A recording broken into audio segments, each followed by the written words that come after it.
你还好吗？子歇，鱼儿，你快走，这里有我挡着。不，子歇，子歇死，不能让月儿死。你快走！不，要死，月儿和子歇一起死。我说你们两个有完没完啊？武威，在，你去逗逗这个长得跟娘们似的男人。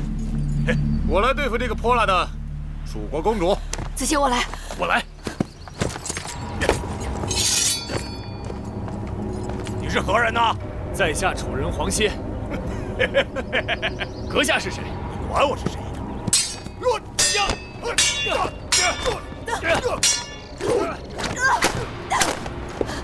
子歇，小心！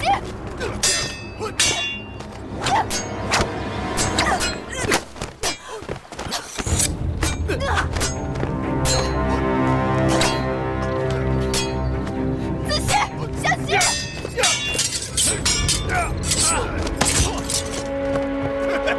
剑都拿不稳，还敢跟老子交手呢？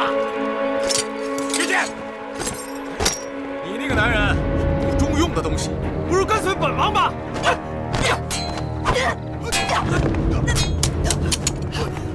子歇，放开我！看看，小白脸是怎么死的？哪是我们的对手？别吵了！子歇，子歇！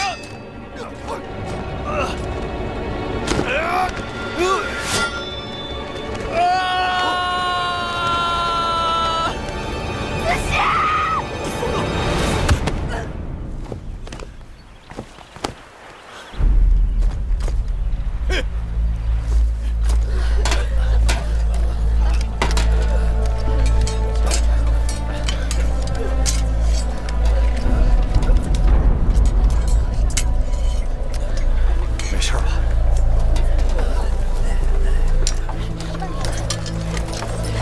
怎么样？不行了。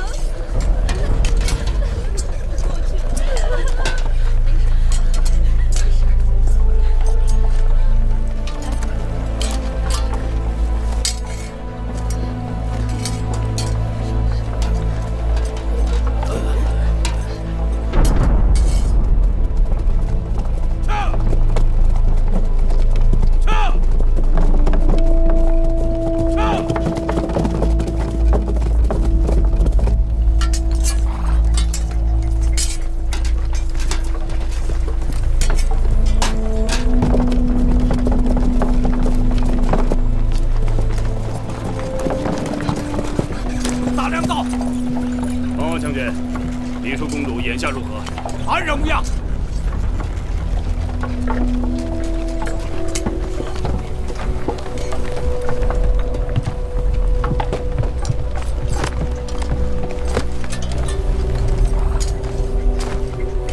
秦国大良造公孙衍拜见李淑公主。公主，公孙衍救驾来迟。大良造，月公主，月公主带人去引开了敌戎，现不知去向，怕是凶多吉少，还望大良造能够快快派人去救他。原来如此，淑公主请放心，微臣马上派人去寻找公主。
打你！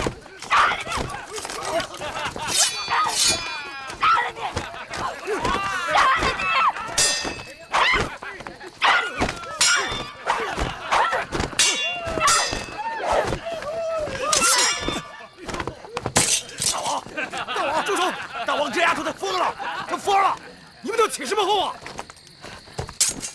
等会儿，喂，大胆小心啊！疯丫头！放心，有我在，定不会让他伤了你。不过你记住，我不在，你也不许伤他一根毫毛。还有你们，记住了吗？是。让我杀他，你杀了我吧！杀了你？哼！那我们这一趟岂不是白跑了？你们杀了我的子熙，既然我杀不了你们，那我就死给你们看！把他手绑上！为什么？为什么你们不死又不让我死？哎，吵什么吵啊！为一个弱不禁风的小男人，我们这好男人多的是啊！你屁话！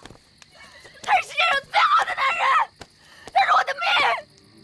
你害死了他，我杀了你！谁看见你的男人死了啊？我亲眼看到的，你把他打到悬崖底下了。那悬崖底下是湖泊，死得了死不了还不一定呢。你说什么？你说子熙？你说子熙也许还没死？说不好，那可没准儿。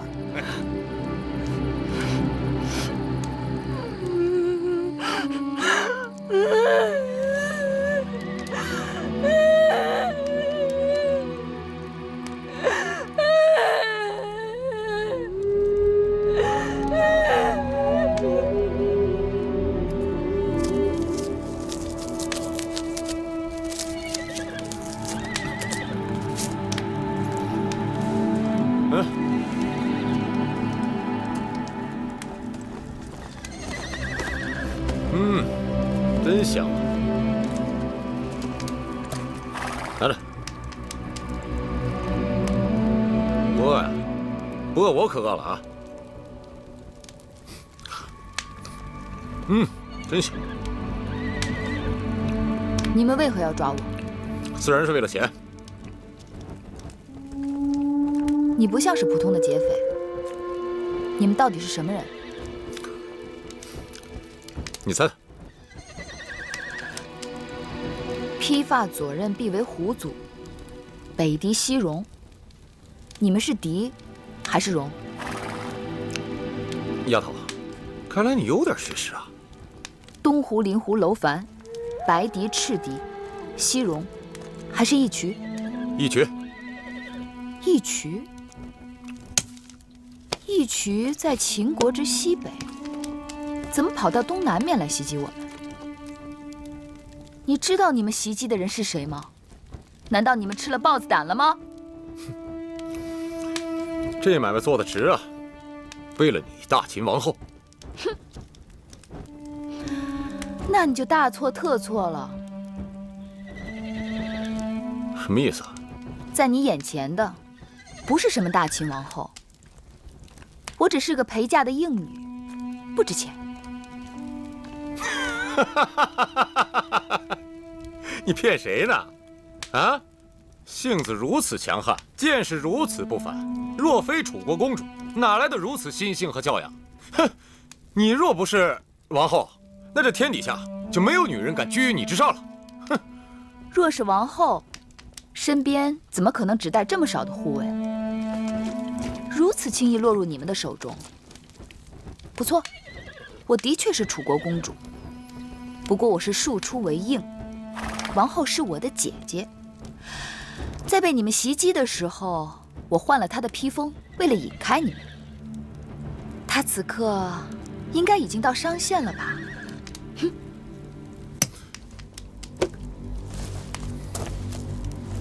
你果真不是狄公主？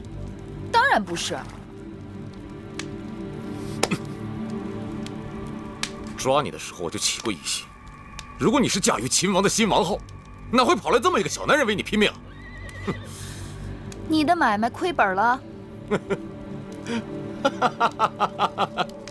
这王后的妹妹，多少也值几个钱吧，就是赚多赚少的事儿。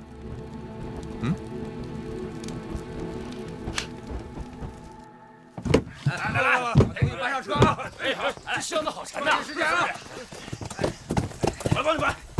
来这边。哎呀，这下好了啊！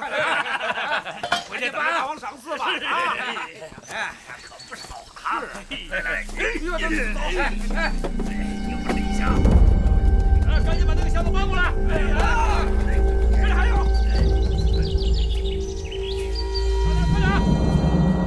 快点！跑了！我来人呐！楚国公主跑了！大王，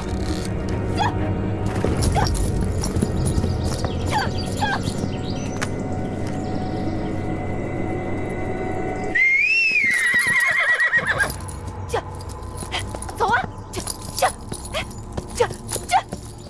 往前走！哎，别回去！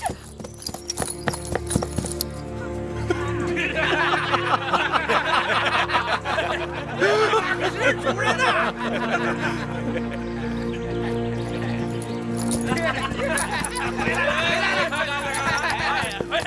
他也算是个骑手啊！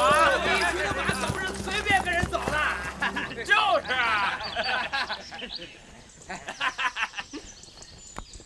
都散了吧。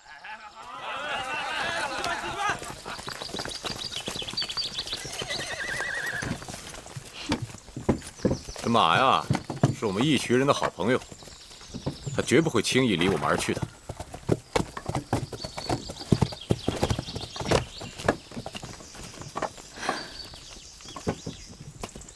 既然你这么喜欢黑子，那我就把它给你骑吧。但是记住啊，你不能用鞭子抽它，更不能猛勒缰绳。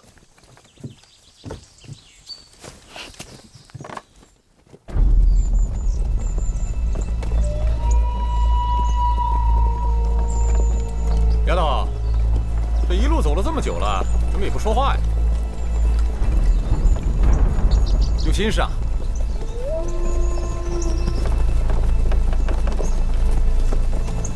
哦，我知道了，害怕了，不敢说话了。大王，大王，大王，前面就是大三关隘口了，不知道秦人会不会因为迎亲队伍被劫，不让我们过关呢？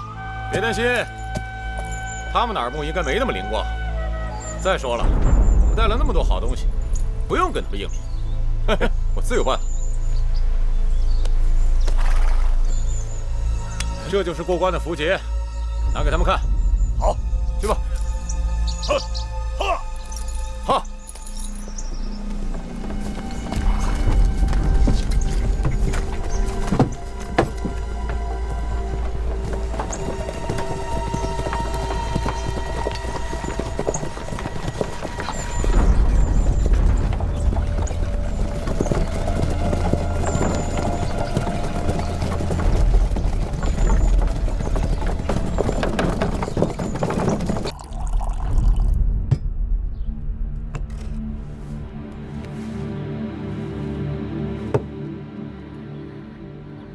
王到，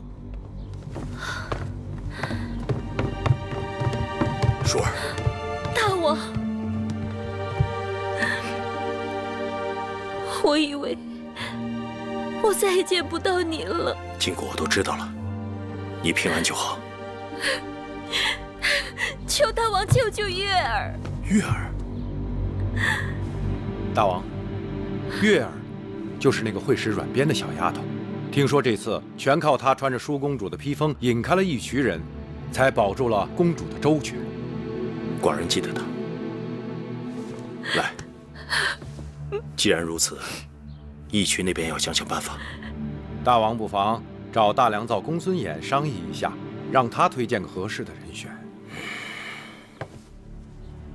公孙衍一直主张与魏国亲近，反对与楚国联姻，恐怕对此事不会热心。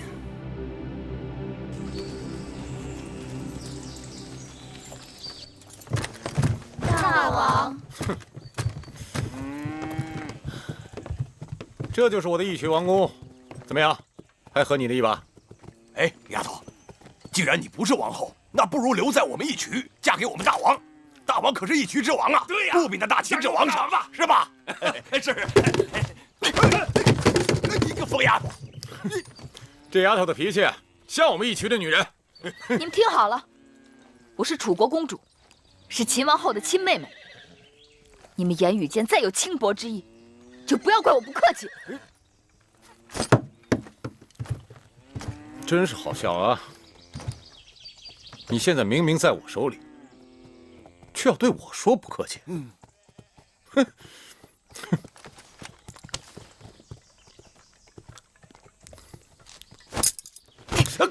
大王，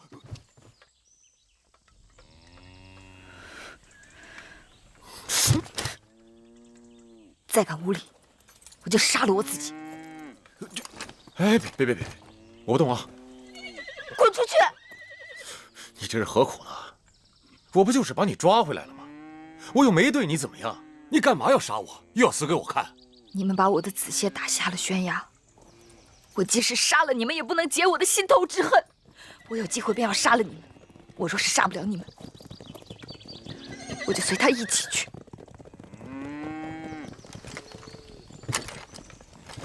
你以为本王缺女人非你不可呀？本王让你看看。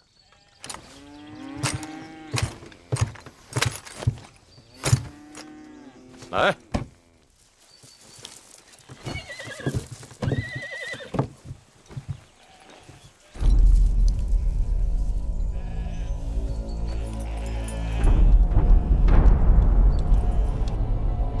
去年义渠王翟离的叔父曾到咸阳，请求我大秦助他一臂之力，夺取王位。大王没有允诺。照理说，那义渠王是得了大王偌大的好处的，理应知恩图报，怎会突然起意劫持新王后的迎亲队伍？此事的确有些蹊跷。父王，那些狄戎之辈如此蛮横无理，儿臣愿带兵前往征剿。眼下不是和义渠交战的时候，义渠人草原游牧，大军围剿不易，而且他们刚刚伏击了寡人的迎亲队伍，必定十分惊醒。大王说的是，此事不宜动兵，该派个妥当之人前去义渠赎回月公主。大秦颇费周折，才与楚国联姻，迎来了新王后，而那义渠王劫去的女子，不过是一个陪嫁的应妾而已。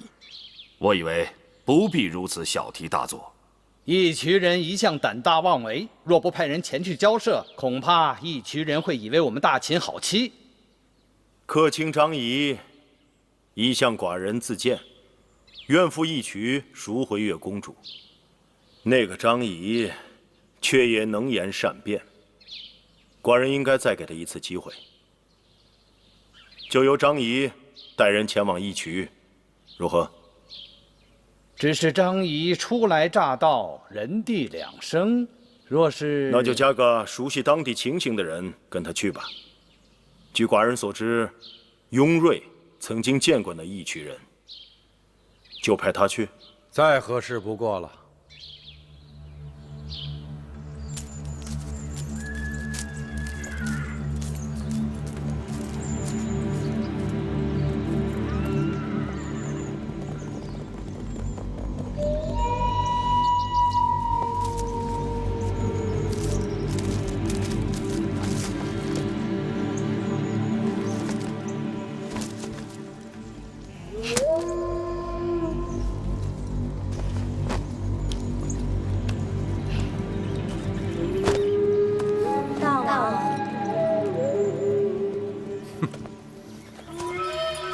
公主，这2日住在我这儿，没什么不习惯的吧？把鸟关在笼子里，还需要跟他商量笼子大小吗？谁说要关你了？哎，你们听好了啊！公主若是呆烦了，就陪她出去走走。是，我不过是你的囚徒，在这里走和在外面走有何区别？这……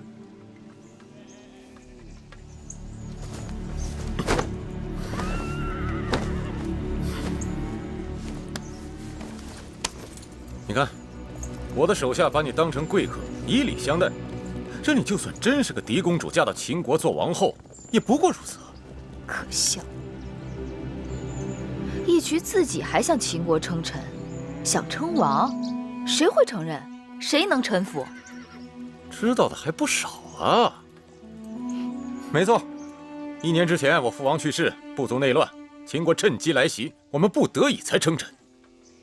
可那只是权宜之计，等我们一群人缓过这口气来，我们就有足够的马匹和牧人。你看到了啊，我的兵组比秦人的更强悍，我的骑兵比秦人的兵车更灵活，总有一日，我会让秦人向我称臣。但是你们没有关爱城池，没有耕地粮食。我们一群人是草原之子，天苍苍，野茫茫，何必有什么关爱城池呢？说你愚笨都是抬举。管子设计关爱城池，就是专门用来对付你们这些夷狄的办法。对付我们？笑话！别以为仗着兵强马壮就可以耀武扬威。你们若没有关爱城池，就不能储备粮食交易物品。一遇灾年，草场荒芜，牛马无草可食，就会饿死。再强的部族也会一夕没落。这些你是怎么知道的？知道什么？哦，一定是这样。因为你们的草场受灾，所以尽管你们已经对秦投降称臣，却还是要不顾风险来劫持王后车队，以此来要挟秦国，来换取你们部族活命的粮食。没错，我们一群人本来是草原之王，潇洒放纵于天地之间，无奈天灾，不得已受人之托，拿一些回报。但是我们只听我们自己的，谁都做不了一群人的主。哼哼！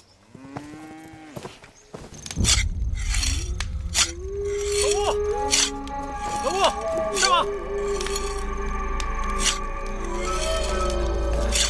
老吴，你知道管子是谁吗？嘿，新鲜啊！这世上还有你老吴不知道的事儿啊！当初有人花重金让我们劫杀新王后，可那个丫头到手却是个假的，居然受人之托，如今得有个交代啊！杀了！可那个丫头会精灵的，杀了有点可惜啊，是吧？哎，你看着我喜欢她了，可她一个笑脸都不肯给我，还一心要杀我。你的意思是把她睡了？哎，不行，他不行。我们草原的女人可以这样，睡在一起，日子一长，不情愿也会死心塌地。可她呀，她会死给我看。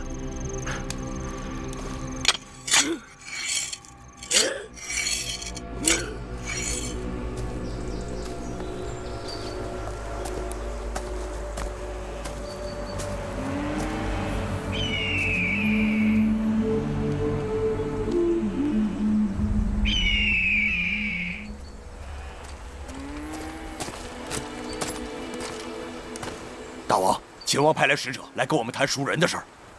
秦王真的派人来赎他？正是。走，去看看。是。秦国使者张仪、雍瑞、嬴华见过义渠王。雍公子见过，算是朋友。公子华也是如雷贯耳。你是谁啊？这位是我们大王新请的客卿张仪。没听说过。哈，义渠人热情好客，可义渠王让我们站在这里，这不是待客之道吧？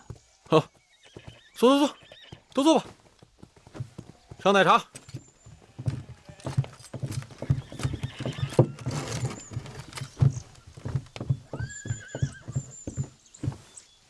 你们今日来我义渠，有何事？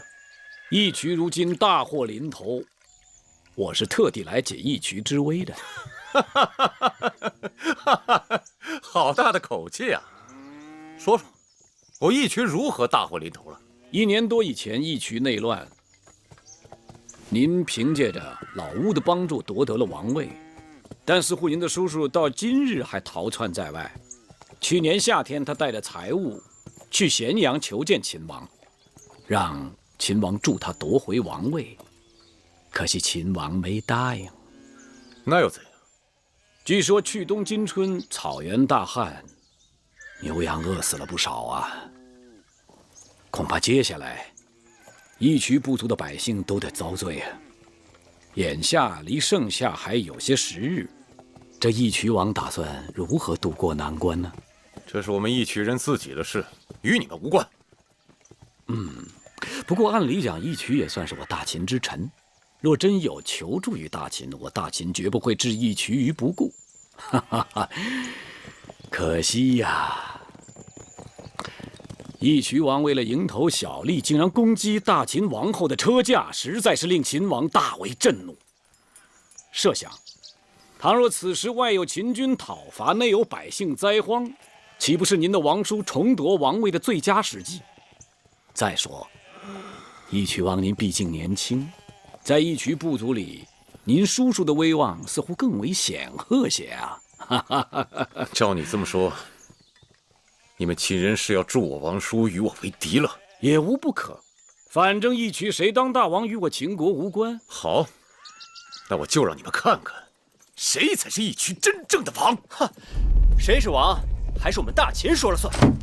有我在，看谁敢跟大王作对！你们劫持新王后车马，犯上作乱，没即刻兵戎相见，也是你们大幸。好我吃奶的小娃子，来讨伐也有是又如何？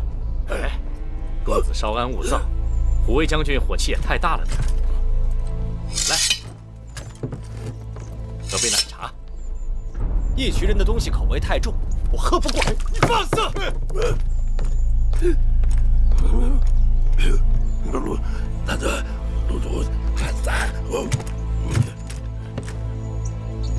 我倒想尝尝。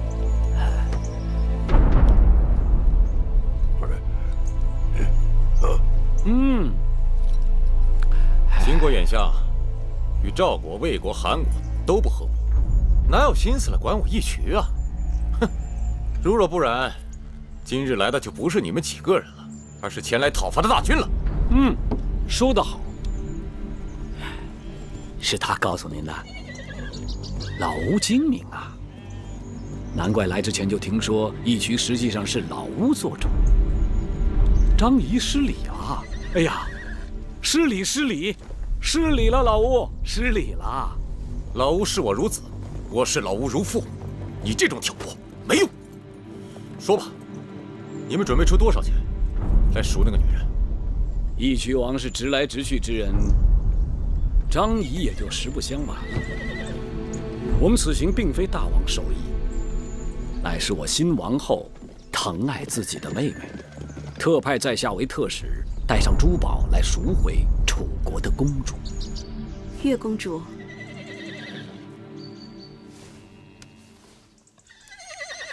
打死你个偷羊小贼！打死你！让你再来偷羊，看我怎么收拾你！什么声音？让你偷！听说是抓住偷羊的小贼了。那个小贼可狡猾了，我们以前这边常丢羊，还以为是被狼叼走了呢，没想到却是个小贼偷的，还是个被狼养大的小贼，带着狼群一块儿来偷的。让你偷！带我去看看。让你偷羊！让你偷！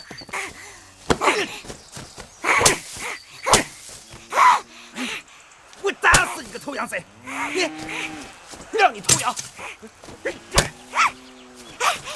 不让你偷！不让你偷！看我不打死你！这野孩子怎么回事啊？他是偷羊贼。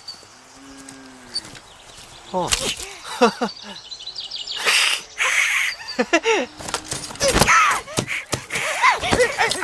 哎！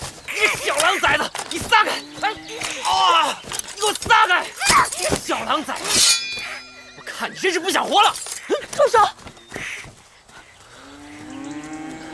你们也太毒了！这么小的孩子，你们居然下狠手！怪这草原上贼人太多，你看看他，这么点大的孩子，比狼崽子还凶。贵人说的是，这小狼崽子一直在偷我们这边的羊。今年草荒，我们本来生的牛羊就不多了，他不仅偷，还带着狼群来咬杀我们的人。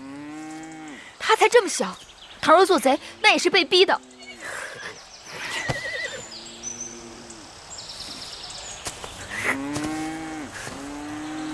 别怕，我不会伤害你的。他不懂人语。不怕，你别怕。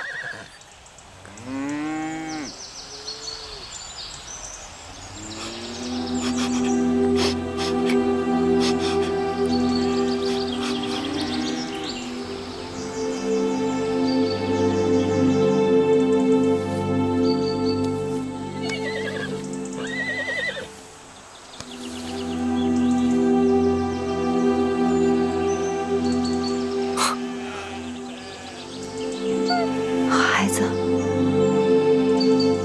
不怕，好孩子，不怕。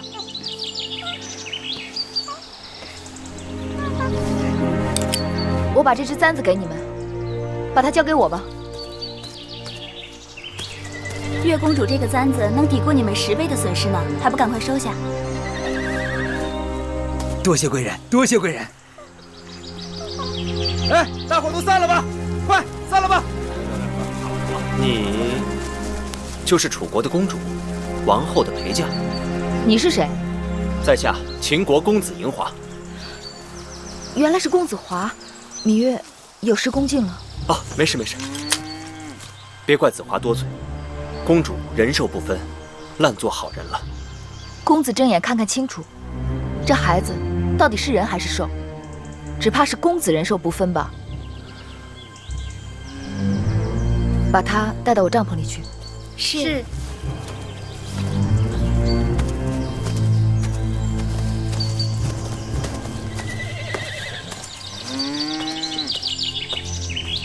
为了向秦国表示我们的诚意，我们劫的东西可以还给你们，但是我儿郎们总不能白跑，辛苦钱总是要给的。别误会啊，我不要珠宝，我只要粮食。本来我打算把那些珠宝和丝绸锦缎送到赵国邯郸去，换些粮食。粮食可不一般呢，要粮食需大王恩准，那得看义渠王拿出什么像样的东西来，能让我们大王恩准给你粮食。如果秦人真心与我交好，我可以答应你们，10年之内，我义渠绝不再与秦国为敌。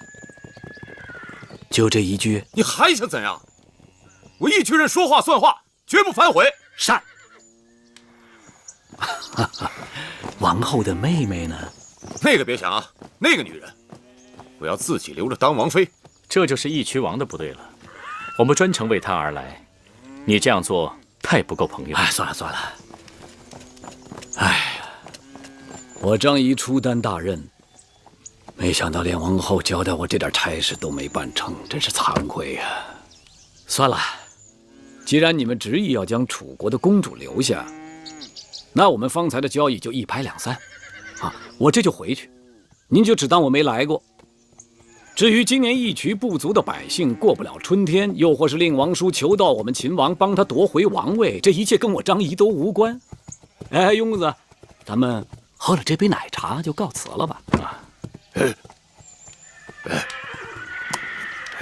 不行，那个女人是我的，我要留下来。老吴这个事儿你别管。雍公子，咱们不急，我看他们已经动心了。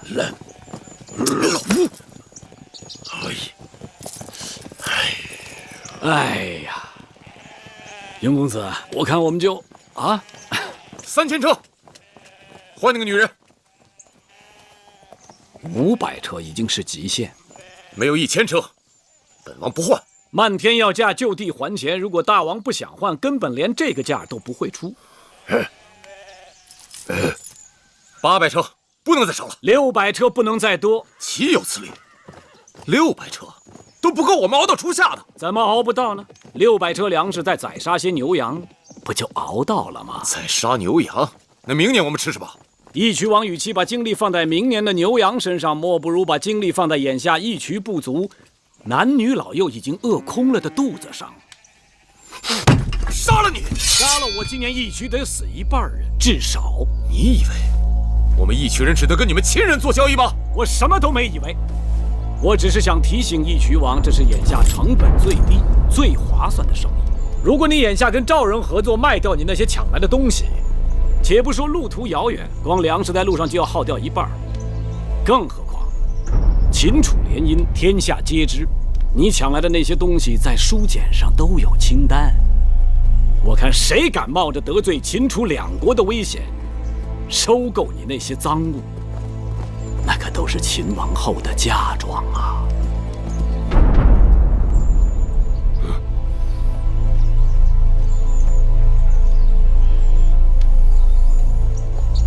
！600车，成，600车就600车。雍公子，大王英明啊！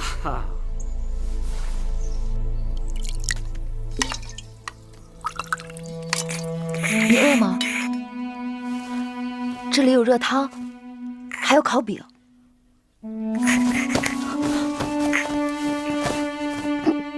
慢点吃，别噎着了。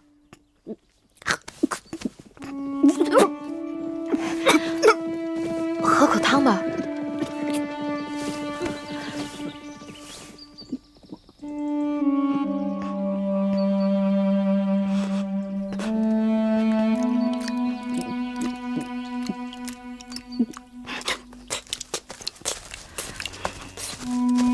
月公主，你们秦国的人来了，要带你回去。哦，我知道了。别怕，他不会伤害你的。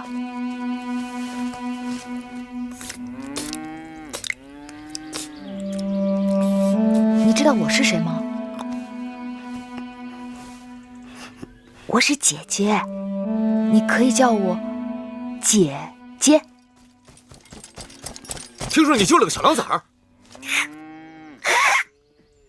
你还真挺像小狼的。哦，你干嘛呀？你吓着他了。你怎么看上他了？他跟我弟弟一样大，我弟弟若是无人照顾，可能也会像他一样。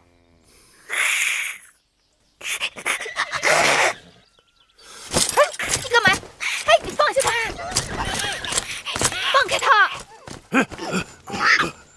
你轻点儿。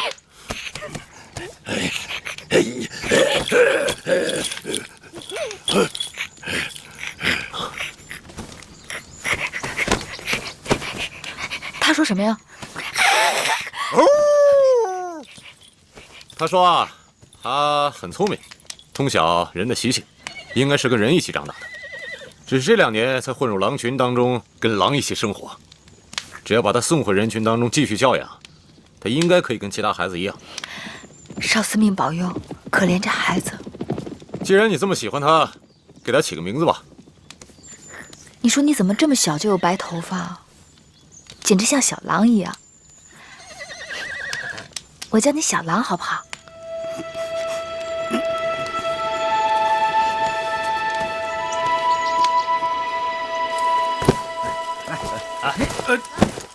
来，接着。为何只有300车粮食？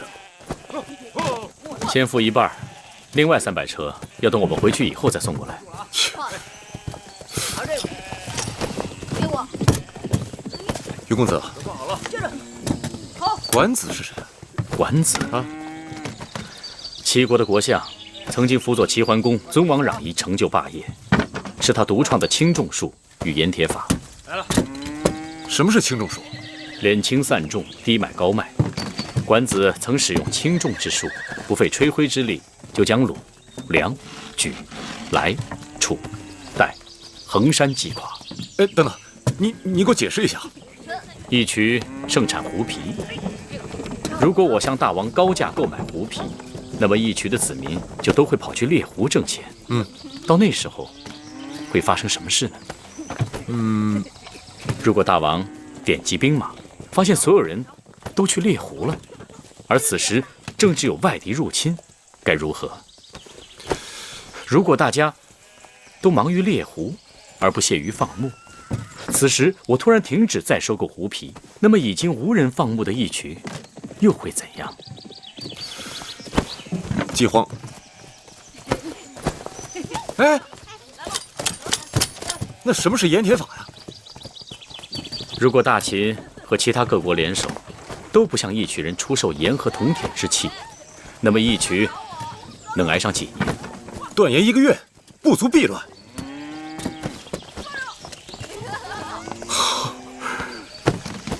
多谢雍公子提醒，我定不负与大秦的盟约。能否请问大王，为何突然对管子有了兴趣？这你就别管了。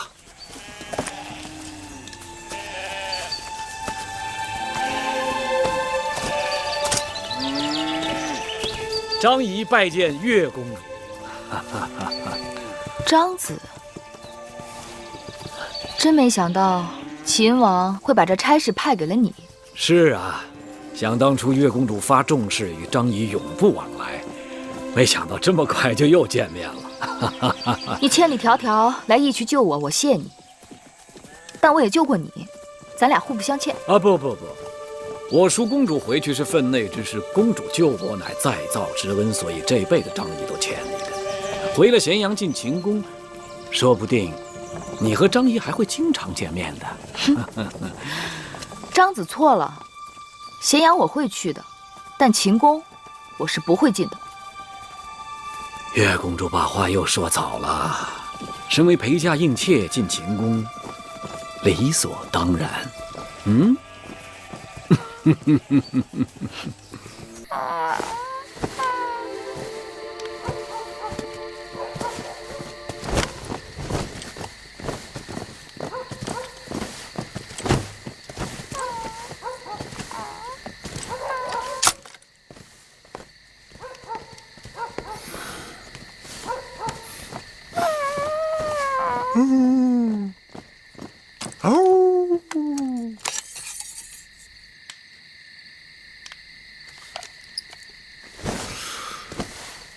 还想杀我？杀人是要靠机缘的。如果你还想杀我，就得祈祷长生天，让你我还能有机会再见面。既然已经做了一次好人，那不妨好人做到底，让小狼弟弟跟我走。这孩子是我们义渠的人，他的事我做主。你想用小狼来要挟我？趁我还没改变主意，明日你们赶紧走人。虽然我们义渠人不会轻易为一个小女子让步，但是买卖做完了，有后悔的事情是有的。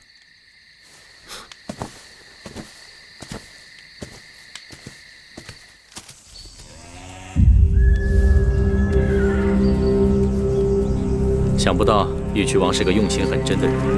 他说这些日子你在义渠骑的都是这匹黑马，所以让你把马带走。义渠王送公主骏马，怕是用心良苦吧？马就是一匹马，听了公子这话，倒是让人觉得别有用心了。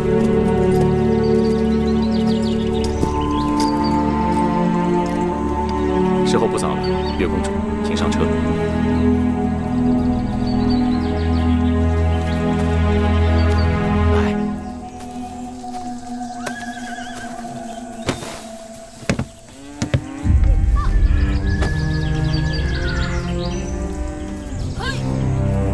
走吧。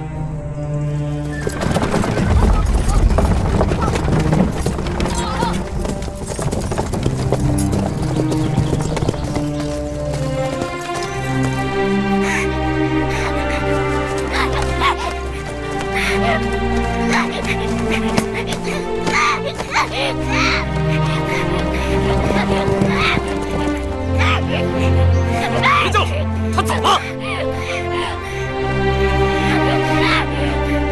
你看，他走了。她是个铁石心肠的女人，她头也不回的就把你抛下了。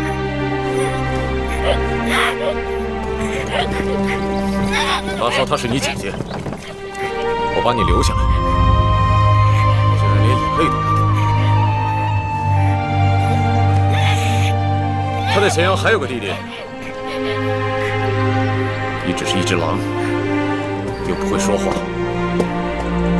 估计他见到他那个弟弟，很快就会把你忘了。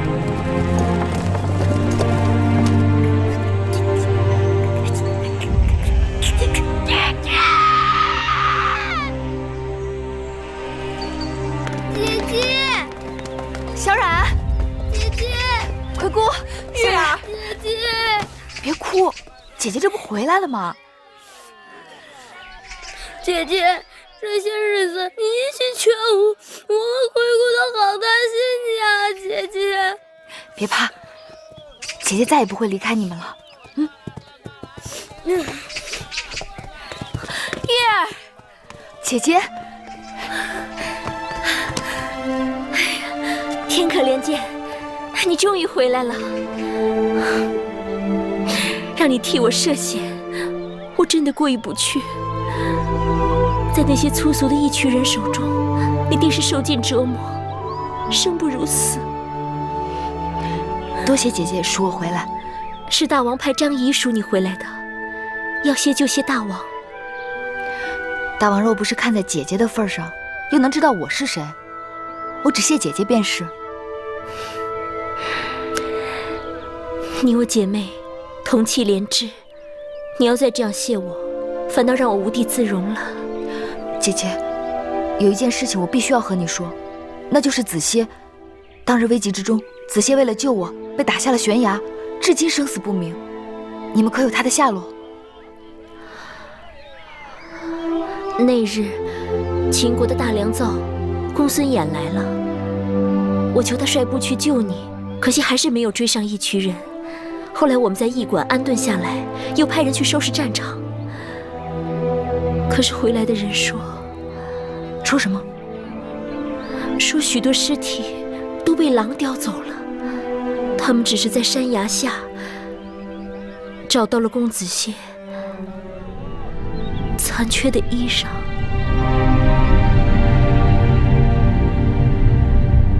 我要去找他，我必须要去找他。哎，妹妹，送亲路上耽搁了10日，新婚大典会另择吉日。我让大王派人与你同去，快去快回。多谢姐姐。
姐姐，我们明日走吗？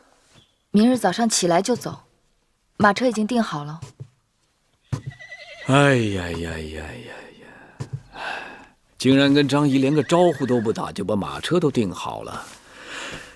看来月公主是要不辞而别喽。张子来了呀，奴婢给张子倒杯水。不用倒水，我是厚着脸皮不请自来的，他都不搭理我，还喝什么水呀？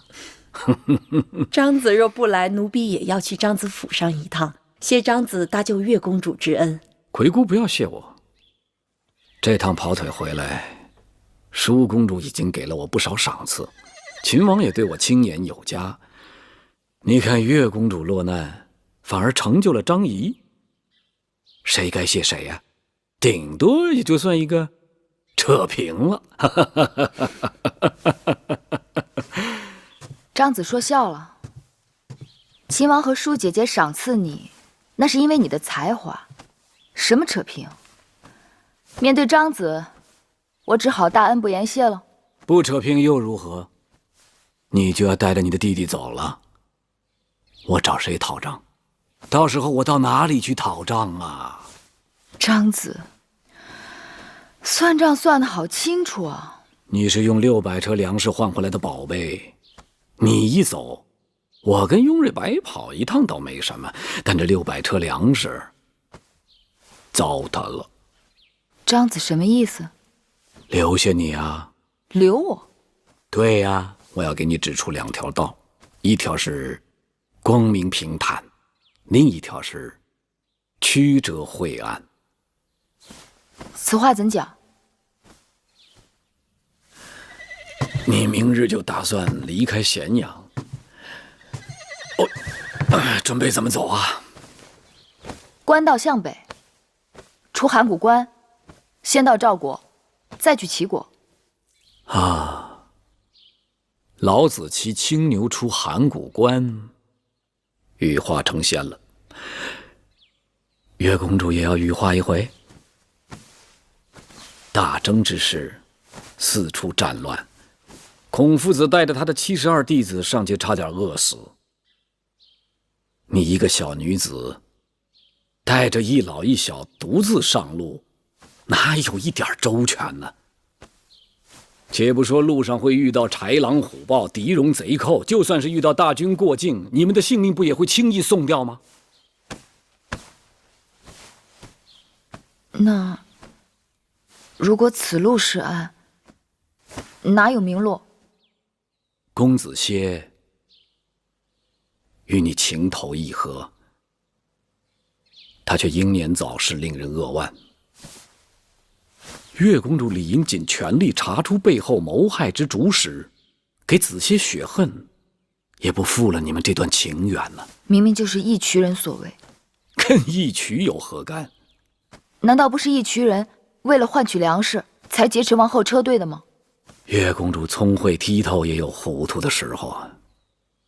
你想想看，就算是义渠人有劫人换粮之心，他们是如何知晓宋钦车队的行进日程和路线的？那么多的人马轻而易举就进入了秦国的腹地，还来去自由。月公主不觉得这其中有蹊跷吗？难道是有人通风报信，勾结义渠？那几日在义渠，我和他们交往，只要我提起劫持车队的缘由，他们总是讳莫如深，言不由衷。看来义渠人打劫车队财物，只是一个遮人耳目的借口。剑锋只怕是直指秦国的新王后。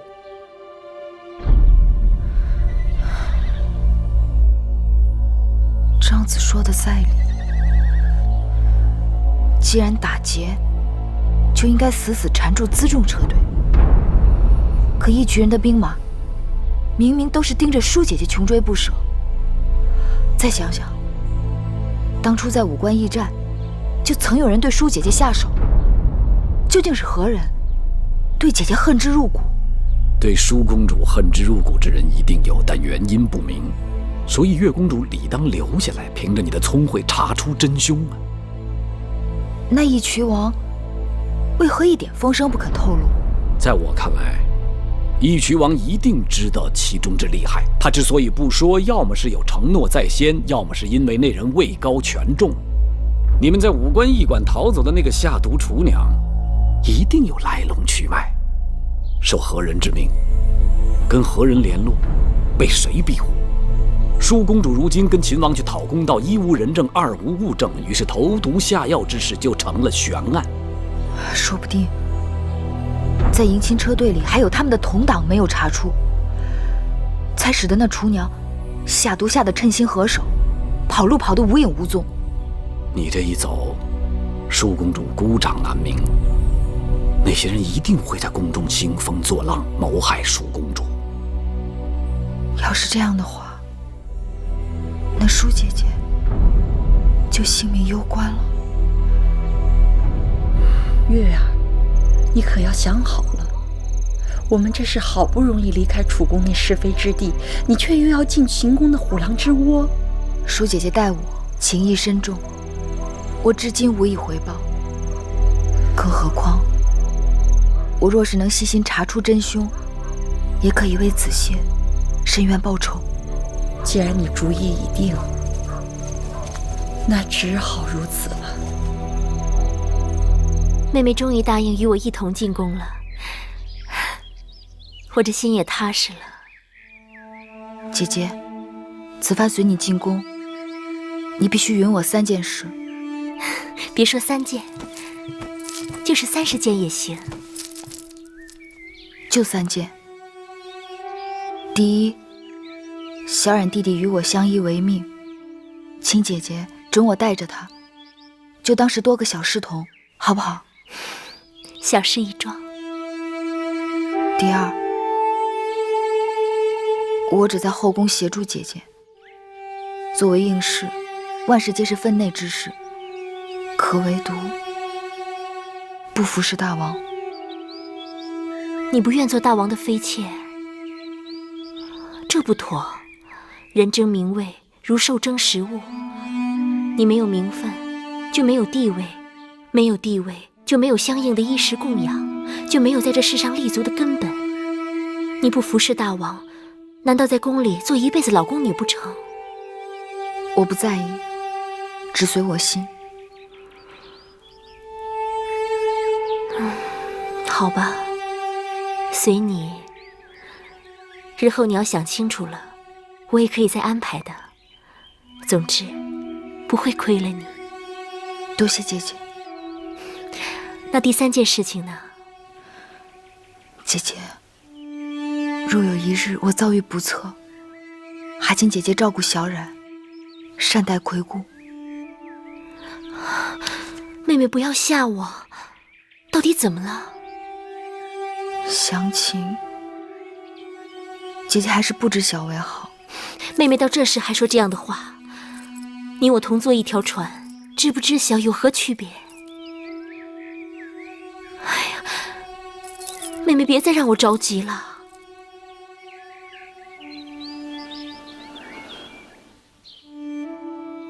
姐姐，在官道上伏击你的人，就是害死子歇的人。那些人不是义渠部落的人吗？那义渠人也一定是受人指使，那背后之人必定是在咸阳，很可能就在秦宫之中。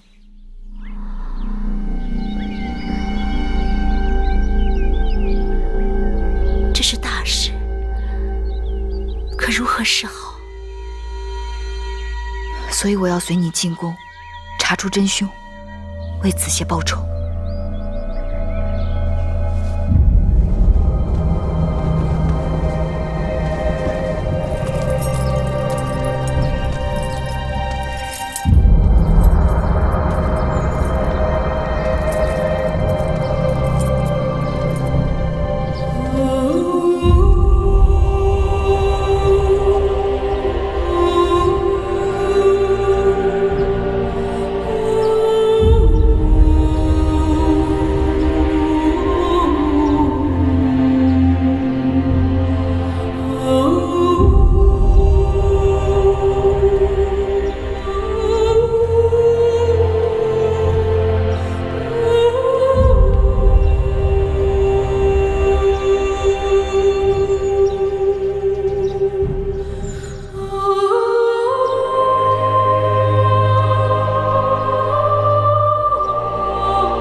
合卺酒。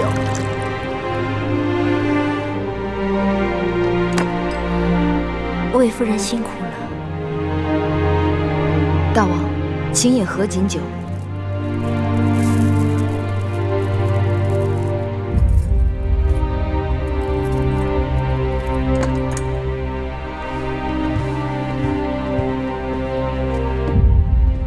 礼毕。